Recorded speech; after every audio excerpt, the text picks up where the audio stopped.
친척들이 모인 자리에서 온몸에 음식물이 뒤덮인 그녀는 정신이 나간 듯 바닥에 주저앉아 있었습니다. 집안을 가득 채운 친척들은 웅성거리며 놀랐습니다. 그녀의 옆에는 마치 비웃는 듯한 표정의 한 사람. 20년 넘게 쌓여온 희생이 무시당한 날, 그녀의 가슴에는 뜨거운 분노가 치솟았습니다. 그렇게 정심이의 인생 이야기가 시작됩니다. 시작하기 전 저에게 힘이 되는 구독과 좋아요를 부탁드립니다. 그리고 영상을 어디서 보고 계신지 지역도 댓글로 남겨주세요. 구독자분들의 이야기도 들을 수 있는 그날을 기다리며 오늘의 사연을 시작하겠습니다. 10월의 따스한 햇살이 창가를 비추는 아침이었어요. 오늘은 시아버지의 칠순 잔치가 있는 날이었습니다. 정심은 새벽부터 일어나 음식 준비를 시작했어요. 오늘은 정말 특별한 날이니까 정성껏 준비해드려야지. 환갑을 바라보는 나이의 정심은 어릴 적 부모를 일찍 여의고 중학교도 가지 못했지만 그 누구보다 정성스러운 손길을 가지고 있었어요. 오늘 상에 올릴 음식들을 하나하나 정성스럽게 준비하는 정심의 모습에서 결혼 후 긴 세월 동안 묵묵히 시댁을 돌봐온 흔적이 고스란히 드러났습니다. 아버님께서 좋아하시는 전은 조금 더 바삭하게 부쳐드려야겠고 나물도 간을 좀 더 맞춰봐야겠네.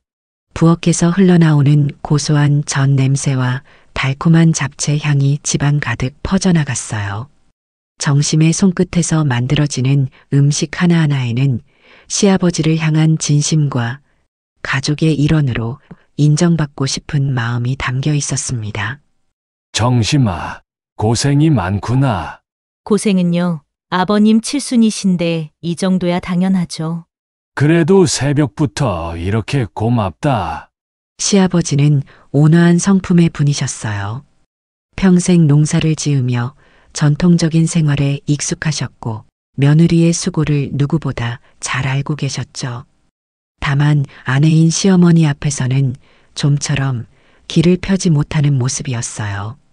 오늘 친척분들도 많이 오시니까 음식이 부족하면 안 되잖아요.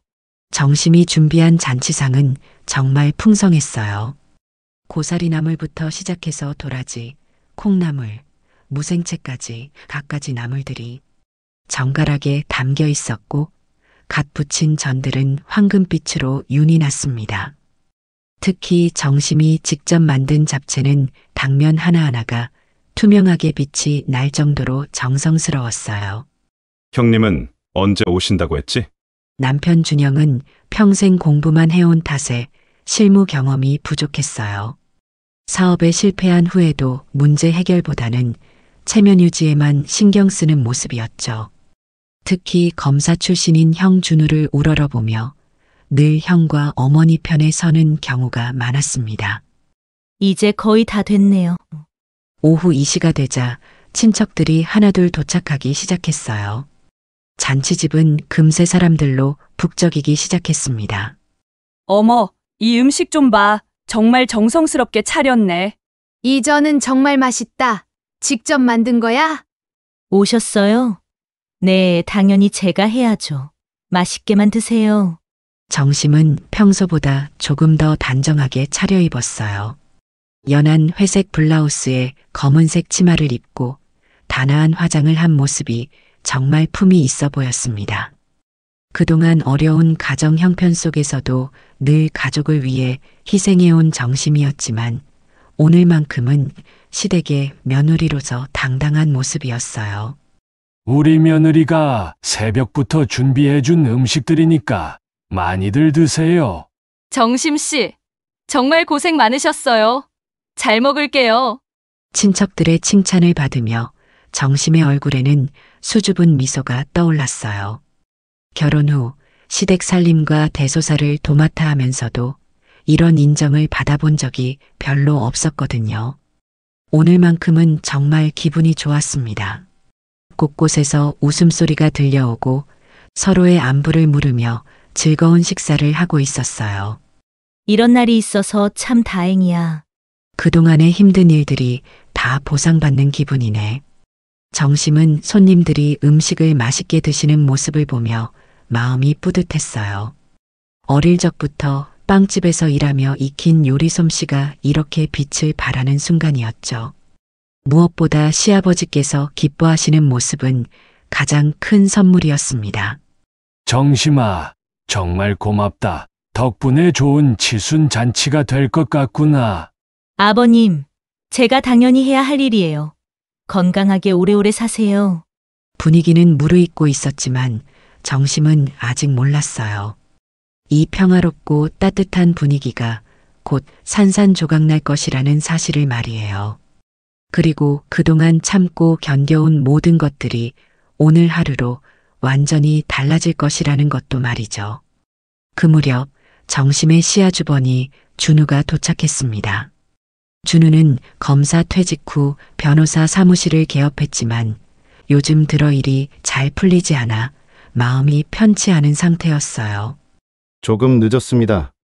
준우야, 왔구나. 어서 와서 앉아라. 준우는 평소보다 표정이 굳어 있었어요. 자존심이 강하고 자격지심이 심한 성격인데다 최근 변호사 사무실 경영이 어려워지면서 더욱 예민해진 상태였죠.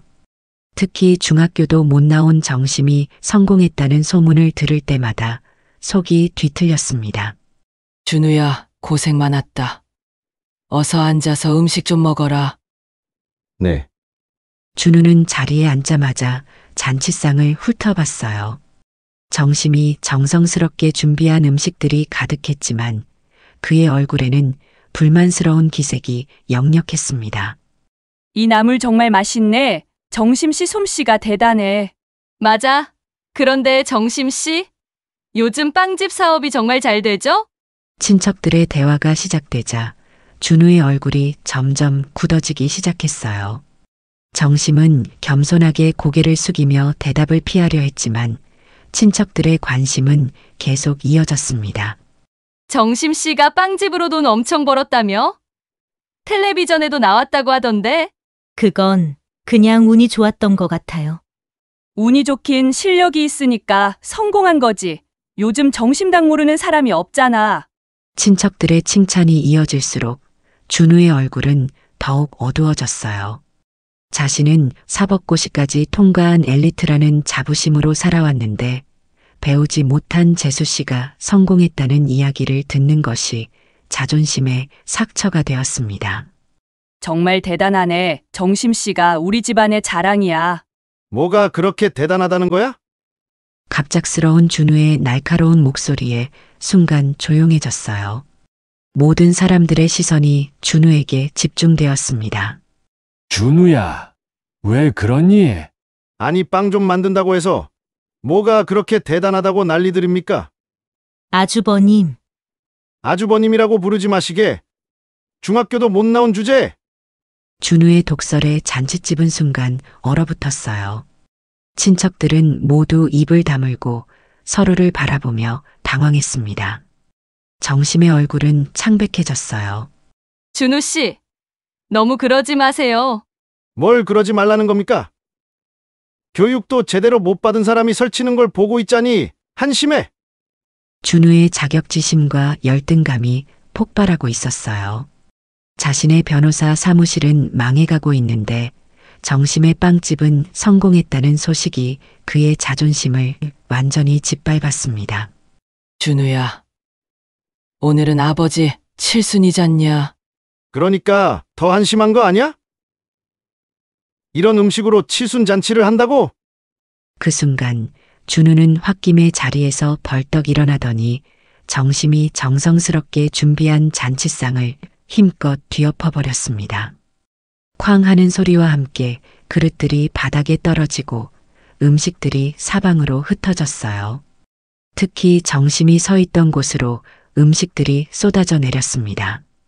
그 순간 정심의 옷에는 순식간에 음식물 범벅이 되어버렸어요. 정성스럽게 준비한 음식과 옷이 엉망이 되어버렸고 그동안 시댁의 진심으로 했던 정성이 한순간에 바닥에 널브러져 있었어요. 어머나! 이게 무슨 일이야? 준우야, 너 왜 이러니? 정심은 음식물이 범벅된 채로 그 자리에 주저앉을 수밖에 없었어요. 몸에서 나는 음식 냄새와 함께 마음속 깊은 곳에서 올라오는 굴욕감이 그녀를 짓눌렀습니다. 이딴 걸로 우리 집안 체면을 세운다고? 정말 한심해. 준우야, 진정해라. 사람들이 다 보잖아. 시어머니의 말에는 정심을 걱정하는 마음보다는 체면을 걱정하는 마음이 더 컸어요. 정심이 당한 모욕에 대한 위로는 전혀 없었습니다. 형님, 진정하세요. 너도 마찬가지야. 아내가 설치는 걸 왜 말리지 않았어? 남편 준영은 형의 분노 앞에서 정심을 제대로 감싸주지 못했어요. 평소처럼 형과 어머니 눈치만 보며 갈팡질팡하는 모습이었습니다. 정심은 아무 말도 하지 않았어요. 친척들은 모두 어색한 침묵 속에서 서로를 바라보고 있었습니다. 준우 씨, 아무리 그래도 너무 심하신 것 아니에요? 심하다고? 사실을 말하는 게 심한 거야? 학교도 제대로 못 나온 이런 사람이 우리 집안에 있다는 게 부끄러워. 정심은 온몸이 떨렸어요. 결혼 후 묵묵히 시댁을 위해 희생해온 모든 시간들이 한순간에 무너져 버렸고 그동안 참고 견뎌온 모든 서름과 모욕이 이 순간 한계점에 다다랐어요. 잔칫집은 완전히 엉망이 되어버렸습니다. 바닥에는 정심이 정성스럽게 준비한 음식들이 널브러져 있었고 정심의 마음속에는 이태껏 느끼지 못한 감정이 올라오고 있었습니다. 더 이상 참을 수 없다는 그런 한계점에 다다른 분노가 말이에요. 집안에는 무거운 침묵만이 흘렀습니다. 친척들은 어떻게 해야 할지 몰라 서로 눈치만 보고 있었어요. 저는 정심이 무언가 말하려 했지만 목이 메어 제대로 소리가 나오지 않았어요. 온갖 음식이 블라우스를 적시고 머리카락에 달라붙어 있는 모습이 너무나 참혹했습니다. 여보, 괜찮아? 준우야, 괜찮니? 밖에서 무슨 일 있었니? 시어머니 순자는 정심의 참상은 아랑곳하지 않고 오직 아들 준우만 걱정하는 모습이었어요. 정심을 위로하는 말은 한마디도 없었습니다. 준영아, 니네 형 진정시키고 사과해라. 하지만 어머니, 정심이가 지금 정심이는 빨리 들어가서 옷 갈아입고. 남편 준영은 아내와 형, 어머니 사이에서 갈팡질팡했어요. 평소처럼 결정적인 순간에 정심의 편에 서지 못하고 우왕좌왕하는 모습이었습니다. 이게 무슨 일이야? 친척들은 심각한 분위기 속에서 서로 눈치만 보고 있었어요. 누군가는 정심을 도와주고 싶었지만 준우의 분노가 워낙 거셌기 때문에 선뜻 나서지 못하는 상황이었습니다. 준우야, 아무리 그래도 우리 집안 체면이 망가지는 것보다 낫습니다. 그래도 정심이가 고생해서 준비했는데. 고생이요. 맨날 빵 만드는데 이게 뭐가 고생이겠어요. 준우는 정심의 노고를 전혀 인정하지 않았어요. 오히려 비하하고 조롱하는 말을 계속 쏟아냈습니다. 저는 시댁에 잘하려고만 했는데 정심아, 다들 너만큼 한다. 그런 소리 마라. 시어머니의 말에 정심의 마음은 완전히 무너져 내렸어요.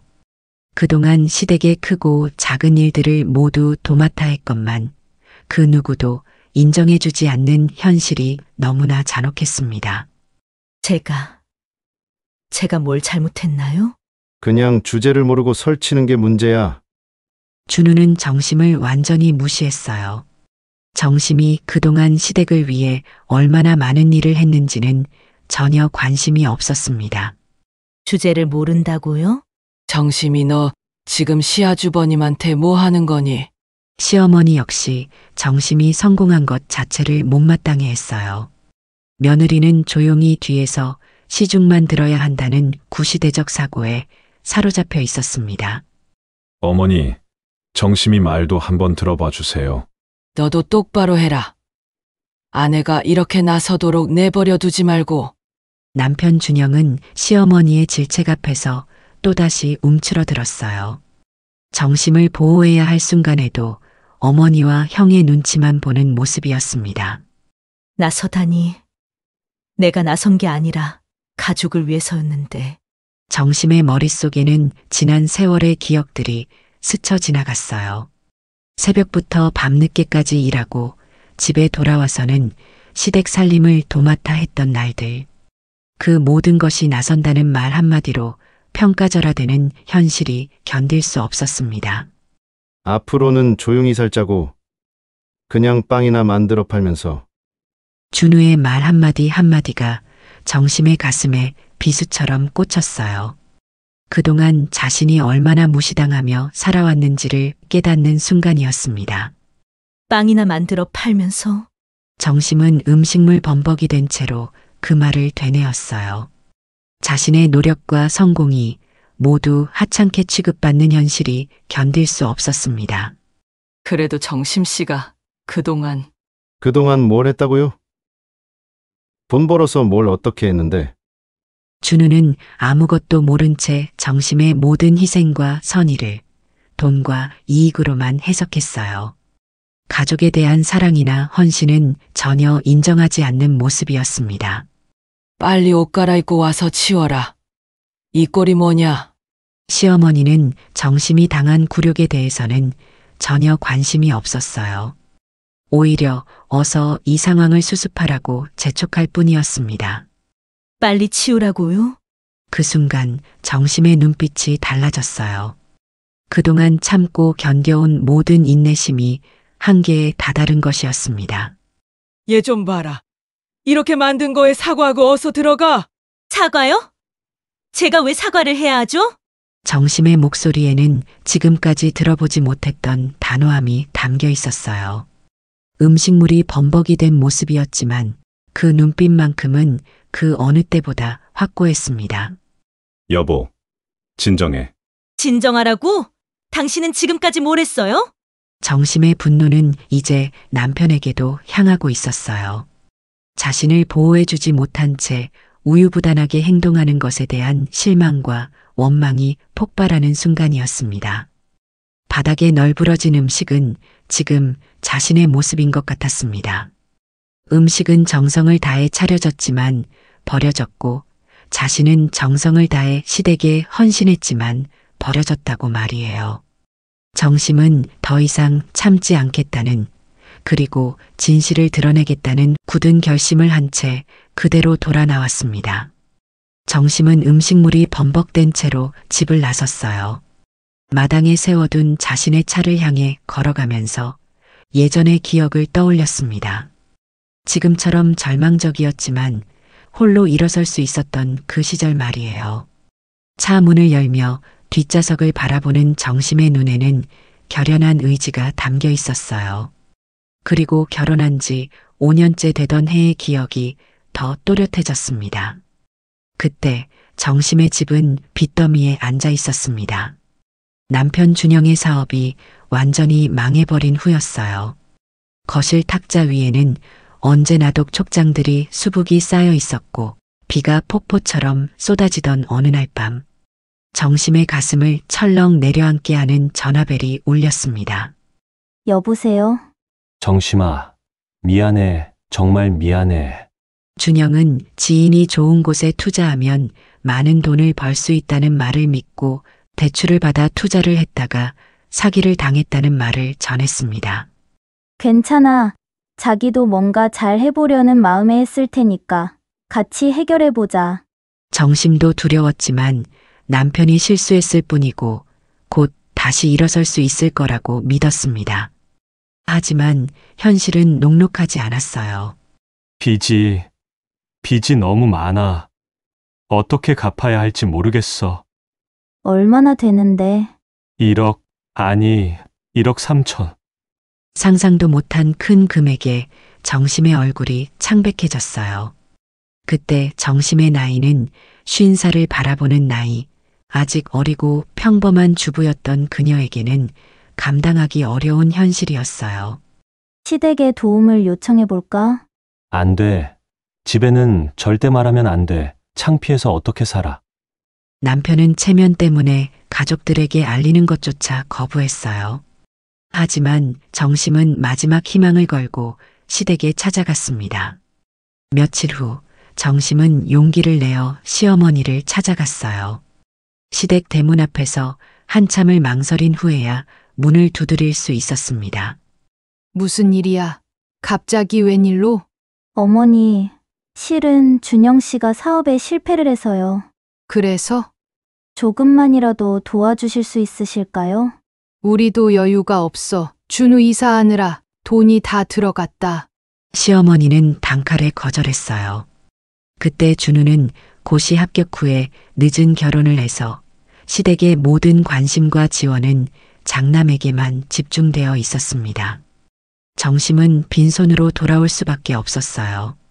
시댁으로부터 외면당한 현실이 너무나 서글펐습니다. 그 길에 정심은 혼자 중얼거렸어요. 급하게 막을 수도 없으니까 천천히 내가 할 수 있는 일을 찾아보자. 집으로 돌아오는 길, 정심은 재래시장을 지나게 되었어요. 그때 문득 어릴 적 기억이 떠올랐습니다. 부모를 일찍 여의고 10대부터 동네 빵집에서 일했던 그 시절 말이에요. 그 빵집에서 정심은 제빵의 기초부터 차근차근 배웠습니다. 새벽 4시에 일어나 반죽을 시작하고 오븐의 온도를 맞추고 빵이 익어가는 냄새로 완성도를 판단하는 법까지. 어린 나이였지만 정심의 손끝은 남달랐어요. 그래, 빵을 만들어서 팔아보자. 재래시장 한쪽 구석에 비어있는 작은 가게가 눈에 들어왔어요. 월세 30만 원이라고 적힌 팻말이 붙어 있었습니다.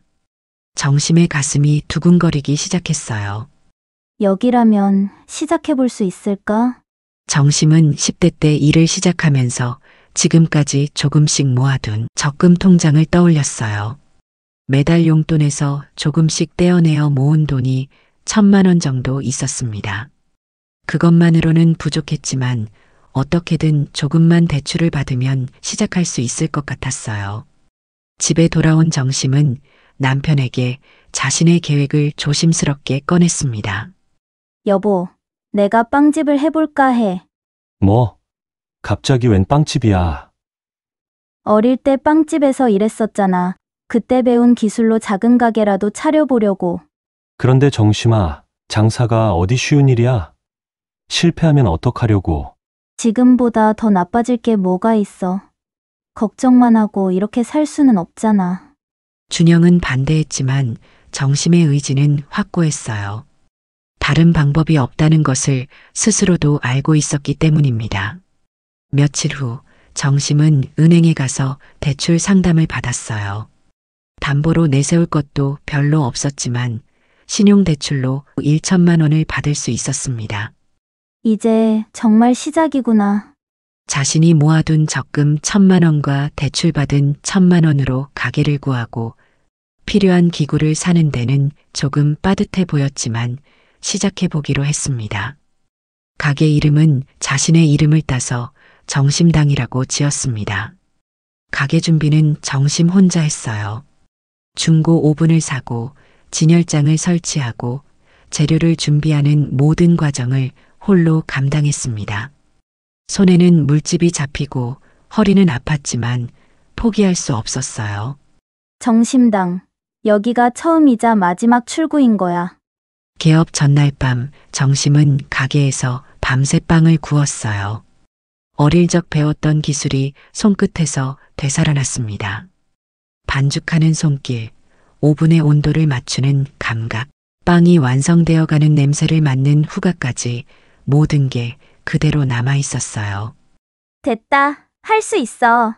이렇게 그녀의 정심당이 시작되었습니다. 누구의 도움도 받지 못한 채 오직 자신의 의지와 기술만으로 일어선 것이었어요. 정심당 개업 첫날이었어요. 새벽 4시부터 일어나 준비한 빵들이 진열장을 가득 채웠습니다.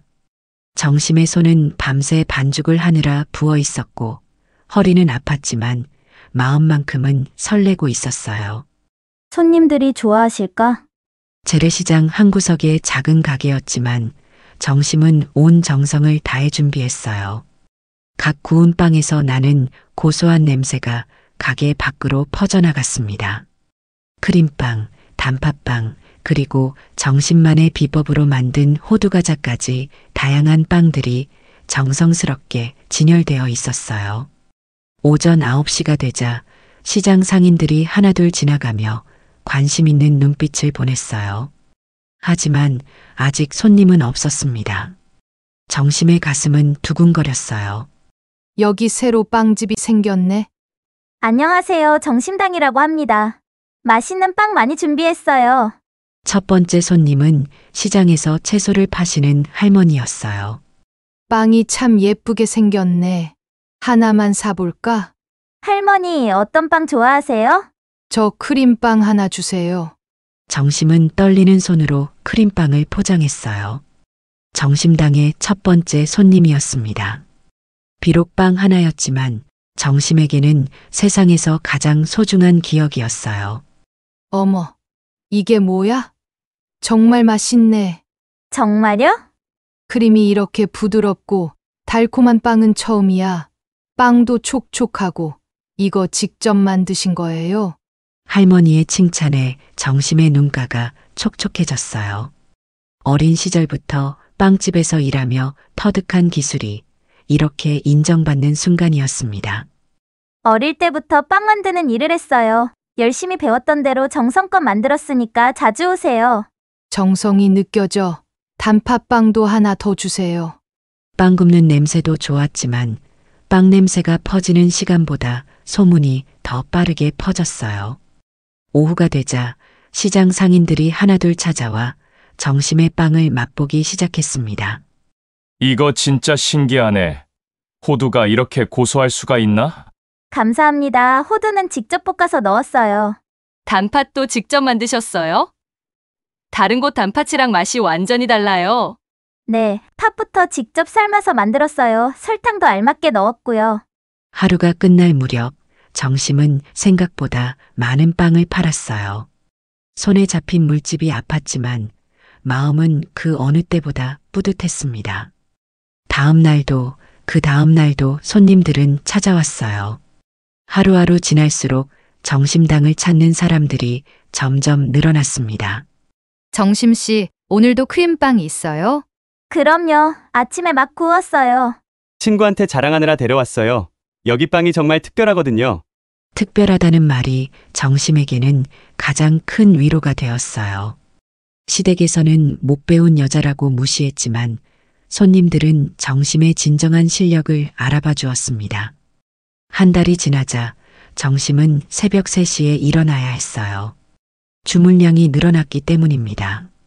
손목은 아프고 발은 퉁퉁 부었지만 정심은 행복했어요. 이렇게 인정받을 줄 몰랐는데 너무 감사하다. 어느 날 정심당에 특별한 손님이 찾아왔어요. 정장을 입은 중년 남성이었는데 한참 동안 진열장의 빵들을 살펴봤습니다. 사장님이 직접 만드시나요?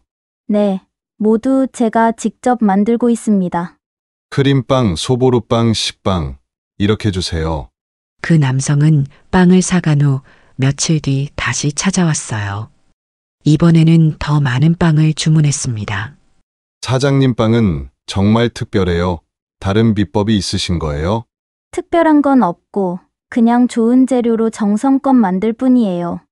역시 반죽이 너무 부드럽고 쫄깃해요. 속도 너무 맛있고요. 정심은 그때 몰랐어요.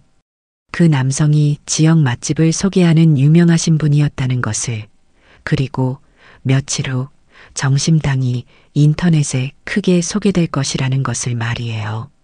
밤늦게 가게 정리를 마친 정심은 하루를 돌아보곤 했어요. 힘들었지만 보람찬 하루였습니다.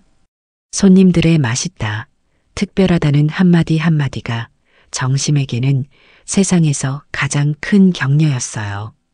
그렇게 정심의 하루하루는 손님들의 따뜻한 말 한마디로 버텨나갔어요. 시댁의 차가운 시선과는 달리 이곳에서만큼은 정심이 진짜 인정받는 사람이었습니다. 그리고 이것이 훗날 더 큰 성공의 발판이 될 줄은 아직 아무도 몰랐어요. 정심당이 문을 연 지 1년이 조금 지났어요. 그 사이 많은 변화가 있었습니다. 무엇보다 입소문이 퍼지면서 손님들이 줄을 이어 찾아오기 시작했어요. 어느 날 아침 정심은 평소보다 더 일찍 가게에 나왔어요. 그런데 놀라운 광경이 펼쳐져 있었습니다. 오픈을 하기도 전인데 가게 앞에 긴 줄이 서 있는 것이었어요. 어머, 이게 무슨 일이지? 사장님, 인터넷에 정심당 빵이 진짜 맛있다고 나와서 바로 왔어요. 정심은 무슨 소리인지 몰랐어요.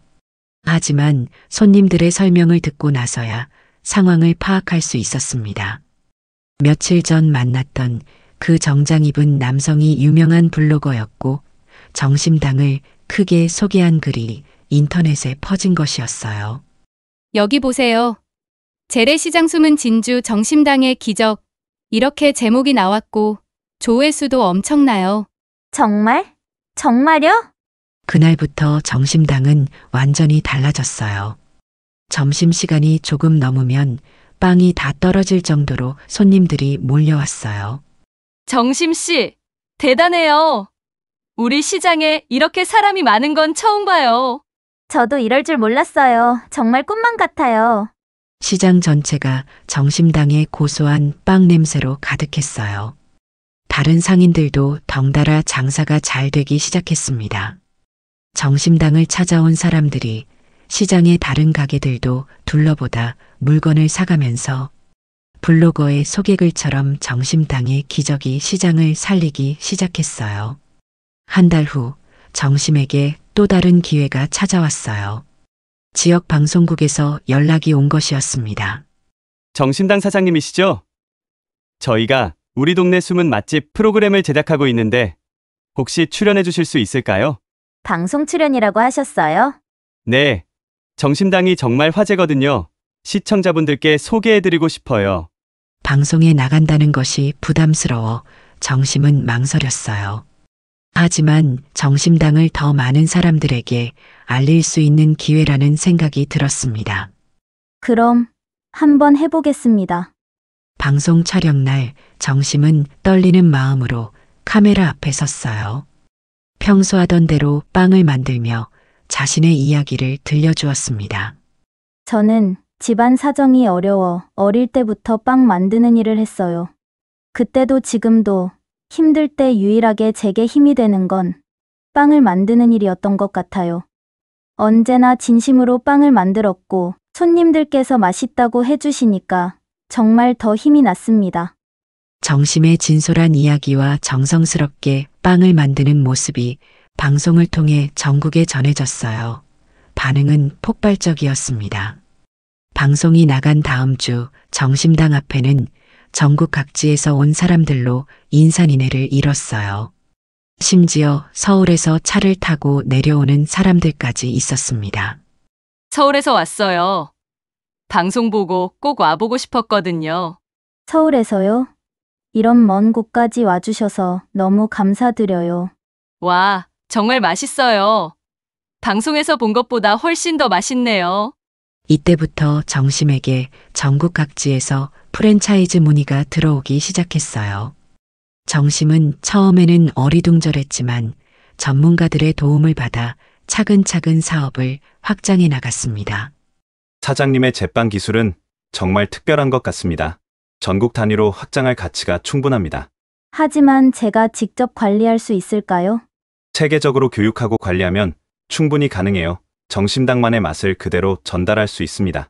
그 후 1년이 지나 정심당은 전국에 30개의 프랜차이즈 매장을 가진 기업으로 성장했어요. 연매출은 30억 원에 달했습니다. 재래시장의 작은 빵집에서 시작된 기적이었어요. 정심은 사무실에 앉아 매출 보고서를 보며 믿을 수 없다는 표정을 지었어요. 불과 몇 년 전만 해도 3억 원의 빚 때문에 고민했던 자신이 이제는 150억 원의 연매출을 올리는 회사의 사장이 된 것이었습니다.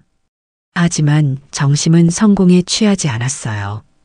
여전히 새벽에 일어나 본점에서 직접 빵을 만들었고 손님 한 분 한 분을 정성스럽게 대했습니다. 사장님, 유명해져도 변하지 않으시네요. 제가 변하면 저를 믿고 가게를 시작하신 사장님들께 큰 죄를 짓는 거잖아요. 정심당의 성공은 단순히 돈을 많이 버는 것 이상의 의미가 있었어요. 정심에게는 자신의 존재 가치를 증명하는 일이었습니다. 시댁에서는 여전히 못 배운 여자라고 무시했지만 세상은 정심의 진정한 가치를 알아봐 주었어요. 성공한 후에도 정심은 시댁을 돌보는 일을 게을리하지 않았어요. 시아버지의 병원비, 집안의 생활비, 각종 경조사비까지 모두 정심이 책임졌습니다. 하지만 아무도 그것이 정심의 돈이라는 걸 알지 못했어요. 우리 둘째가 효자예요. 아버지 병원비며 집안 살림이며 다 알아서 해주거든요. 시어머니는 정심의 공로는 전혀 언급하지 않고 마치 준영이 혼자 다 한 일인 것처럼 말했어요. 정심은 그런 상황이 속상했지만 가족의 화평을 위해 참고 넘어갔습니다.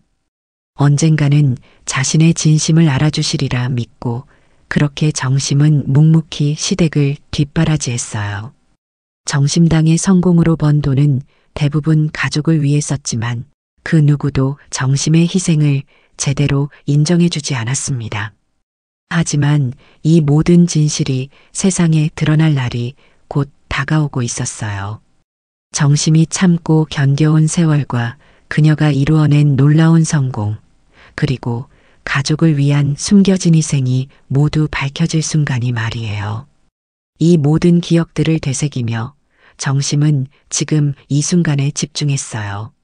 정심은 차 뒷좌석에서 서류 가방을 꺼내 들었어요. 그 검은색 가죽 가방 안에는 자신이 정심당을 개업하고 지금까지 이루어낸 모든 것들의 증거가 들어 있었습니다. 정심의 손은 떨리지 않았어요. 오히려 그 어느 때보다 확고했습니다. 정심은 음식물이 범벅된 옷차림 그대로 다시 집을 향해 걸어 들어갔어요. 친척들은 여전히 어색한 침묵 속에서 서로를 바라보고 있었고 준우는 의자에 앉아 흥분을 가라앉히려 하고 있었습니다. 모든 사람들의 시선이 정심에게 집중되었어요. 정심의 모습은 처참했지만 그 눈빛만큼은 그 어느 때보다 단단했습니다. 서류 가방을 든 정심의 모습에서 뭔가 다른 기운이 느껴졌어요. 아니, 옷 갈아입으러 나간 줄 알았는데. 너 지금 뭐 하는 거니? 빨리 가서 옷 갈아입지 않고. 저는 아직 할 말이 남았어요. 정심의 목소리에는 지금까지 들어보지 못했던 힘이 담겨 있었어요. 차분하지만 결연한 어조였습니다. 또 뭘 하려고? 이미 충분히 창피를 당했으면 됐잖아. 창피요? 누가 누구한테 창피를 당했다는 거예요? 정심은 준우 앞으로 천천히 걸어갔어요. 음식물이 묻은 옷에서 나는 냄새에도 아랑곳하지 않고 당당한 걸음걸이였습니다. 아주버님, 제가 누군지 정말 모르시나 봐요? 네가 누구긴 누구야. 그냥 빵이나 만들어 파는 사람이지. 그 순간 정심은 손에 들고 있던 서류 가방을 준우의 얼굴을 향해 힘껏 던졌어요. 가방이 준우의 얼굴에 정확히 맞으면서 둔탁한 소리가 집안에 울려 퍼졌습니다. 뭐야? 예상치 못한 충격에 준우는 의자에서 뒤로 넘어져 바닥에 쓰러졌어요. 친척들은 모두 깜짝 놀라 소리를 질렀습니다. 어머, 이게 웬일이야? 똑똑히 봐요. 제가 누군지. 정심의 외침은 집안 전체를 진동시켰어요. 그 목소리에는 그동안 참고 견뎌온 모든 서름과 분노, 그리고 자신의 진정한 가치를 증명하겠다는 의지가 담겨 있었습니다. 정심아, 왜 이러니? 아버님, 죄송해요. 하지만 더 이상 참을 수가 없어요. 바닥에 떨어진 서류 가방에서 몇 장의 서류가 흩어져 나왔어요. 그중 하나가 준우의 손 가까이에 떨어졌습니다. 미친 거 아니야? 미쳤다고요? 내가 그동안 당신들한테 당한 일을 생각하면 이 정도는 아무것도 아니에요. 정심아, 그만해. 이게 무슨 짓이야? 정심의 변화에 모든 사람들이 당황했어요. 그동안 온순하고 참을성 많은 모습과는 완전히 다른 정심이었습니다. 여보, 진정해. 이러면 안 돼. 정심 준영을 차갑게 바라보며 당신은 지금까지 나를 보호해준 적이 한 번이라도 있었어? 준영은 아내의 날카로운 시선에 말을 잇지 못했어요. 정심의 말이 틀리지 않았거든요. 그 서류 좀 보세요, 아주버님. 이게 뭔데? 그게 바로 제가 누군지 보여주는 증거예요. 준우가 서류를 펼쳐보는 순간 그의 얼굴 표정이 급격히 변했어요. 그것은 자신의 변호사 사무실 개업 대출의 월 상환 내역서였습니다. 이건 내 개인 서류야. 그런데 왜 이걸 가지고 있는 거야? 준우는 자신의 프라이버시가 침해되었다고 생각했어요. 정심이 어떻게든 자신의 개인 정보를 몰래 빼낸 것이라고 오해하고 있었습니다. 정심이 네가 어떻게 이런 걸 가져올 수 있어? 어머니는 아직 모르시는 게 많아요. 뭘 모른다는 거야? 못 배운 주제에 남의 개인정보까지 훔쳐? 훔쳤다고요? 제가 왜 이 서류를 가지고 있는지 정말 궁금하시면 나머지도 보세요. 정심은 서류 가방에서 더 많은 서류들을 꺼내기 시작했어요. 준우는 아직 진실을 모른 채 단순히 자신의 개인정보를 몰래 가져간 것이라고만 생각하고 있었습니다. 이건 또 뭐야? 준우가 두 번째로 집어든 서류는 시어머니 순자의 계좌번호로 보낸 입금 내역서였어요. 매달 일정하게 입금된 기록이 빼곡히 적혀 있었습니다. 너 도대체 무슨 꿍꿍이야? 이게 어쨌다는 건데? 꿍꿍이요? 그래. 어머니 통장으로 송금된 남의 내역서를 가지고 뭘 어쩌겠다는 건데? 남의 거라고요? 정말 그렇게 생각하세요? 정심의 의미심장한 질문에 준우는 잠시 말을 멈췄어요. 뭔가 이상하다는 느낌이 들기 시작했습니다. 정심아, 도대체 무슨 소리 하는 거냐? 어머니, 그동안 궁금하지 않으셨어요? 준영 씨가 어떻게 이런 큰 돈들을 마련했는지 말이에요. 여보, 그만해. 당신도 이제 정신 차리고 똑바로 봐. 친척들은 점점 심각해지는 분위기를 감지하고 있었어요. 단순한 가족 다툼이 아닌 뭔가 큰 비밀이 숨어 있다는 것을 느끼기 시작했습니다. 혹시 정심 씨, 네, 이태껏 시댁과 제가 어떻게 살아왔는지 보여드릴게요. 아니, 지금 뭘 하려는 거야? 아주버님이 그렇게 알고 싶어 하시니까 제가 정확히 누군지 알려드리는 거예요. 정심의 목소리에는 더 이상 가만히 있지 않겠다는 단호함이 가득했어요. 그리고 그 순간 바닥에 펼쳐진 서류들 사이에서 더욱 충격적인 내용들이 드러나기 시작했습니다. 정심은 서류 가방에서 더 많은 서류들을 꺼내 바닥에 펼치기 시작했어요. 그 서류들은 준우 앞에 쌓이기 시작했습니다. 이게 다 뭐야? 뭐가 이렇게 많아? 아주버님이 그렇게 궁금해 하시니까 하나씩 설명해 드릴게요. 정심이 첫 번째 서류를 들어 올렸어요. 그것은 준우의 변호사 사무실 대출금 상환을 위해 순자의 통장으로 매달 송금된 내역서였습니다. 이 대출 상환금 어머니가 아주버님 통장에 넣어주신 거 맞죠? 그래. 어머니가 도와주셔서 상환하고 있어. 그럼 이건 뭘까요? 어머니 통장으로 들어온 돈의 출처예요. 준우는 서류를 받고 그 안에는 준영에게서 순자에게로 송금된 내역이 있었어요. 매달 정확히 800만 원씩 말이에요. 준영이가 어머니를 도왔다는 거 아니야? 그럼 준영 씨가 그 돈을 어디서 받았는지 보세요. 그것은 정심의 통장에서 준영에게로 매달 이체된 기록이었어요. 지난 3년간 총 2억 8천여만 원이 정심의 돈으로 준우의 대출을 갚은 것이었습니다. 아니야. 이건 말도 안 돼. 뭐가 말이 안 되나요? 이런 서류는 얼마든지 조작할 수 있어. 이게 진짜라는 증거가 어디 있어? 정심은 계속해서 서류들을 보여주었어요. 시어머니 순자의 통장으로 매달 송금된 생활비 내역, 시아버지의 의료비 납부 내역까지 모든 것이 정심의 명의로 되어 있었습니다. 이것도 조작한 거 아니야? 요즘은 이런 것도 다 만들 수 있다고. 사업하다 보니 모든 지출을 기록할 수밖에 없어요. 아버님 의료비, 어머니 생활비, 아주버님 사무실 임대료. 준영 씨가 고민하는 것을 보고 기꺼이 도운 일들이에요. 정심의 말에는 원망이나 억울함이 담겨 있지 않았어요. 오히려 가족을 위해 당연히 할 일을 했다는 담담함이 느껴졌습니다. 그렇다고 해서 이게 다 진짜라는 건 아니잖아. 준우야, 그만해라. 정심이가 거짓말할 이유가 뭐가 있겠니? 맞아요. 제가 거짓말할 이유가 뭐가 있을까요?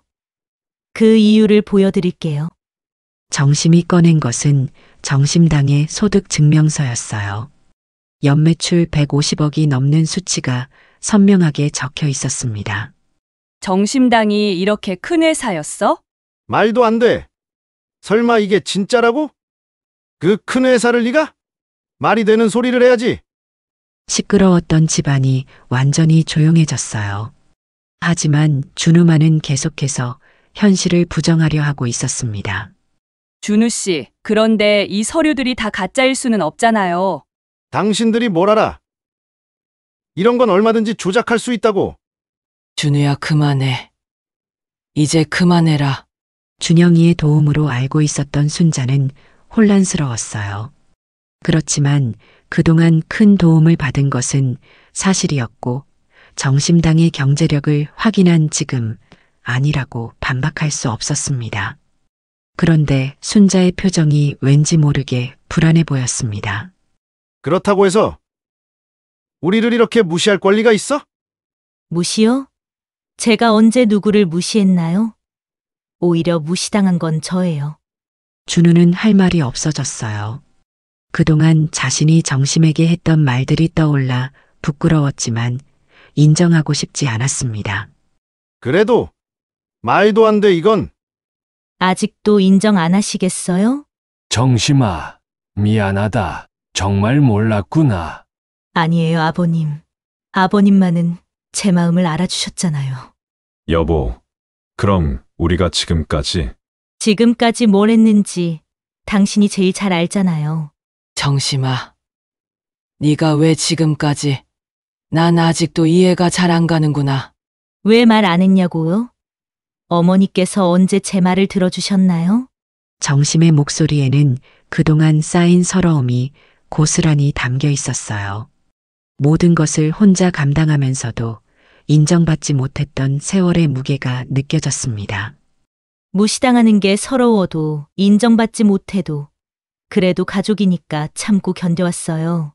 경제력이 있다고 해서 의시되거나 내세우고 싶지 않았어요. 그냥 조용히 가족이 어려울 때 도울 수 있어서 감사했을 뿐이에요. 정심의 마지막 한마디와 함께 바닥에 흩어진 서류들이 긴 세월 숨겨져 왔던 모든 진실을 증명하고 있었어요. 그런데 순자의 불안한 표정을 본 정심은 자신이 아직 말하지 않은 중요한 이야기를 순자가 알고 있다는 것을 직감했습니다. 집안의 분위기는 숙연해졌고 정심은 순자에게 물었습니다. 어머니, 표정이 왜 그러세요? 아니다. 별일 아니야.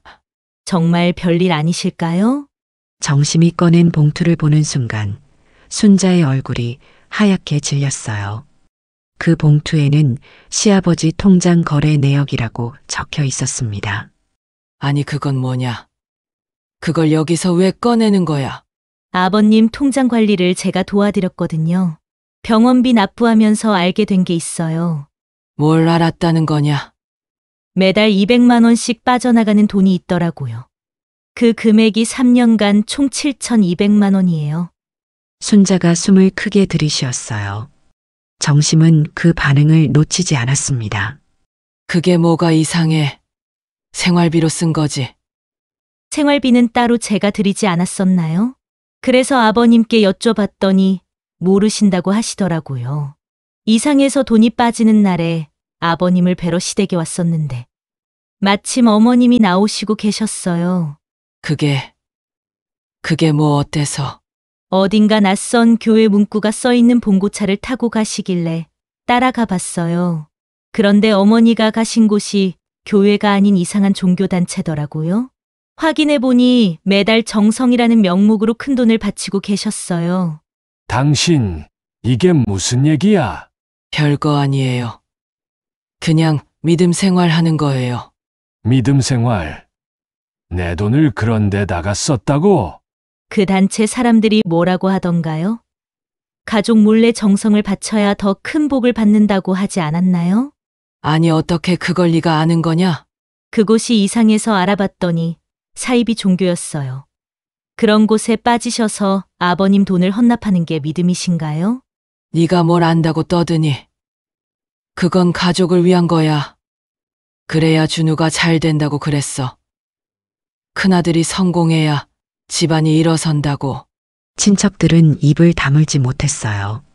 준우의 무례함과 순자의 비상식적인 종교적 문제는 충격적이었죠.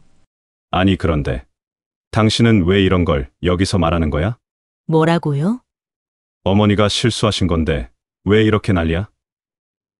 그냥 조용히 넘어가면 되잖아. 정심은 믿을 수 없었어요.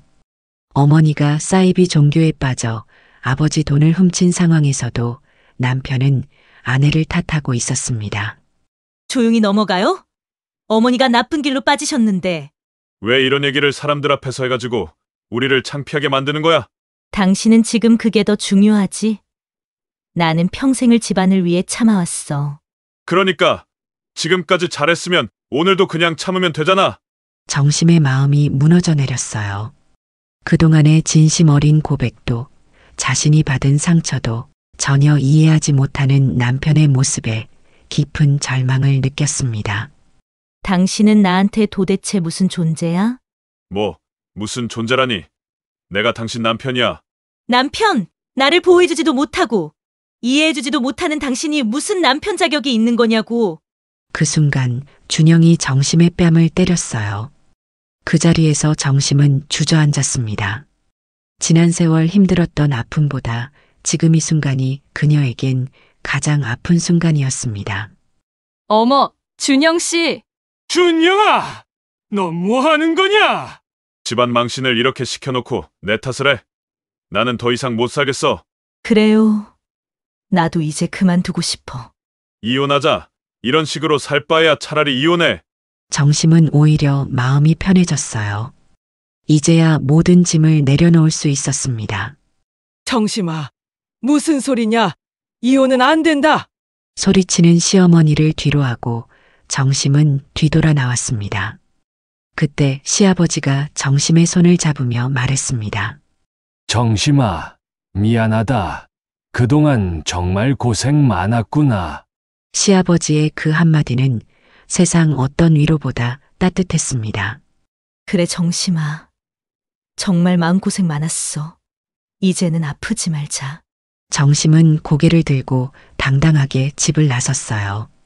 뒤에서 순자의 고함과 준영의 당황한 목소리가 들렸지만 정심은 돌아보지 않았습니다. 그로부터 6개월이 흘렀습니다. 정심은 이혼 후 완전히 새로운 삶을 시작했어요. 더 이상 누구의 며느리도 누구의 아내도 아닌 오롯이 자신만의 인생을 살아가기 시작한 것이었습니다. 이른 아침 정심은 새로 마련한 작은 아파트에서 창밖을 내다보고 있었어요. 유리창 너머로 스며드는 햇살은 마치 새로운 희망을 전하는 듯 했습니다. 이제 정말 내 인생이구나.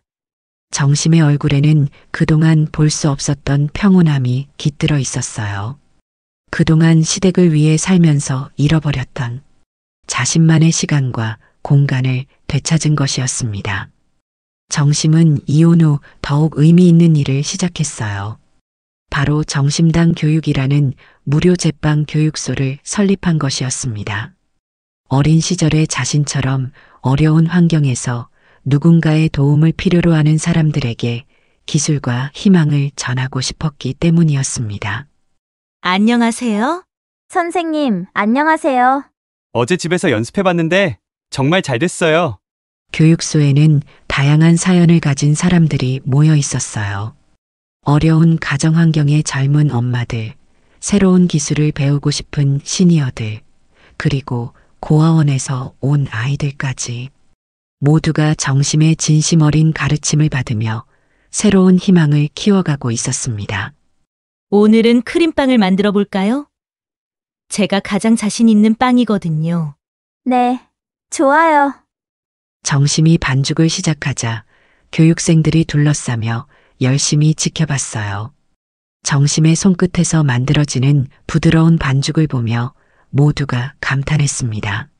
선생님이 하시는 반죽은 어떻게 이렇게 부드럽게 될 수 있죠? 정성이에요. 좋은 재료로 정해진 레시피에 따라 반죽에 정성을 담으면 누구나 할 수 있어요. 정심은 하나하나 정성스럽게 가르쳐 주었어요. 단순히 기술만 전수하는 것이 아니라 제빵에 담긴 마음과 철학까지 함께 나누었습니다. 빵 만드는 일은 단순해 보이지만 사실 그 빵을 드시는 사람들의 마음을 위로하는 일이에요. 여러분이 만든 빵이 누군가에게는 하루의 행복이 될 수 있거든요. 선생님은 언제부터 이런 생각을 가지셨어요? 글쎄요. 제가 힘들 때 빵을 만드는 일이 저를 지켜줬거든요. 그래서 이 기술이 여러분에게도 희망이 되었으면 좋겠어요. 교육이 끝나갈 무렵 교육소 문이 열리며 누군가가 들어왔어요. 정심이 고개를 돌려보니 준영이 서 있었습니다. 6개월 만에 보는 전 남편의 모습은 많이 초라해져 있었어요. 정심아, 잠깐 얘기 좀 할 수 있을까? 교육생들이 어색한 분위기를 감지하고 서로 눈치를 보기 시작했어요. 정심은 차분하게 상황을 정리했습니다. 여러분, 오늘은 여기까지만 할까요? 집에 가서 오늘 배운 것을 복습해 보세요. 네. 내일 뵙겠습니다. 교육생들이 모두 나간 후 정심과 준영은 마주 앉았어요. 준영의 얼굴에는 후회와 미안함이 가득했습니다. 정심아, 정말 미안해. 뭐가 미안한데요? 남편으로서 내 행실이 잘못됐다는 걸 알았어. 그동안 당신이 얼마나 힘들었을지 생각하니. 준영의 목소리에는 후회가 담겨 있었어요. 이혼 후 혼자 지내면서 정심의 소중함을 뒤늦게 깨달은 것 같았습니다. 이제 그런 얘기는 하고 싶지 않아요. 정심아, 다시 시작할 수 없을까? 모두 너를 그리워하고 있어. 정심은 준영의 말을 차분히 들었어요. 한때는 사랑했던 사람이었지만 이제는 그저 과거의 인연일 뿐이었습니다. 준영 씨, 저는 이제 제 인생을 살고 있어요. 다른 누군가를 위해서가 아니라 저 자신을 위해서요. 준영은 더 이상 말할 수 없었어요. 정심의 단호한 의지와 새롭게 찾은 당당함 앞에서 자신이 얼마나 작은 존재였는지를 깨달았습니다. 그래, 진심으로 당신이 행복했으면 좋겠어. 고마워요. 준영 씨도 행복하세요. 준영과의 예상치 못한 재회는 지난 기억을 떠올리게 하며 그녀를 아프게 했지만 그럴수록 정심은 앞으로의 길을 가기 위해 흔들리지 않았습니다. 준영이 떠난 뒤 정심은 깊은 숨을 내쉬며 교육소 한가운데 서 있었습니다. 창밖의 석양은 그녀의 새로운 인생을 축복하듯 붉게 물들고 있었습니다. 그날 저녁 정심은 교육소에서 만난 고아원 아이들을 초대해 특별한 저녁 시간을 가졌어요. 아이들과 함께 빵을 만들고 함께 웃으며 보내는 시간 속에서 정심은 깨달았어요. 선생님, 이 빵 정말 맛있어요. 저도 선생님처럼 아주 큰 빵집 사장님이 되고 싶어요. 그래, 꿈을 크게 가져. 여러분은 모두 할 수 있어요. 아이들의 순수한 웃음소리가 교육소를 가득 채웠어요. 정심은 이 순간이 자신이 찾던 진정한 행복이라는 것을 알았습니다. 누군가를 위해 희생하는 것이 아니라 진심으로 도움이 필요한 사람들과 마음을 나누는 것이라는 걸 말이죠. 여러분, 앞으로도 자주 놀러 오세요. 그리고 언제든 힘들면 이곳에 와요. 네, 선생님. 밤이 깊어가자 아이들은 고아원으로 돌아갔어요. 정심은 혼자 교육소를 정리하며 오늘 하루를 돌아봤습니다. 며칠 후 정심에게는 좋은 소식이 전해졌습니다.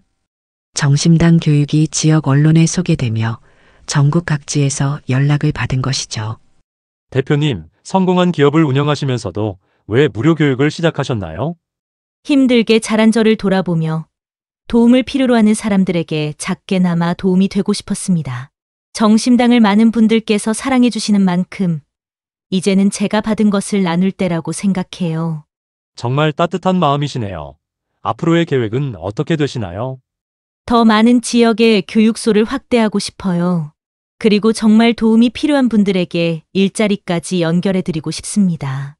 인터뷰가 방송된 후 정심에게는 전국 각지에서 연락이 쏟아졌어요. 도움을 청하는 사람들, 함께 일하고 싶다는 사람들, 그리고 뜻을 함께하고 싶다는 사람들까지 정말 많은 연락을 받았습니다. 어느 토요일 오후 교육소 옥상에서 차를 마시던 정심은 하늘을 올려다봤습니다. 구름 한 점 없이 맑은 하늘이 마치 자신의 마음을 닮아 있었습니다. 엄마, 아빠, 저 잘 살고 있어요. 지켜보고 계시죠? 더 많이 응원해 주세요. 정심은 이제 알았어요. 진정한 성공이란 돈을 많이 버는 것이 아니라 자신의 가치를 알아주는 사람들과 함께 의미 있는 일을 하는 것이라는 것, 그리고 무엇보다 스스로를 사랑하고 존중하는 것이 가장 큰 행복이라는 거요. 해가 저물고 정심은 따뜻한 자신만의 공간으로 돌아왔어요. 하루를 감사히 마무리하며 또 다른 내일을 기대했습니다. 내일은 또 어떤 좋은 일이 있을까? 성공한 인생 위에 펼쳐진 정심의 새로운 여정은 끝없는 가능성으로 가득 차 있었습니다. 힘든 상황에서도 포기하지 않고 스스로의 길을 찾는 용기, 그리고 받은 사랑을 다시 나눌 줄 아는 마음이 더 많은 사람들의 삶 속에 피어나길 바랍니다. 정심의 이야기가 여러분께 작은 희망과 위로가 되었기를 바라며 오늘의 이야기를 마칩니다. 여러분의 이야기도 함께하는 그날을 위해 구독과 좋아요를 눌러주세요. 감사합니다.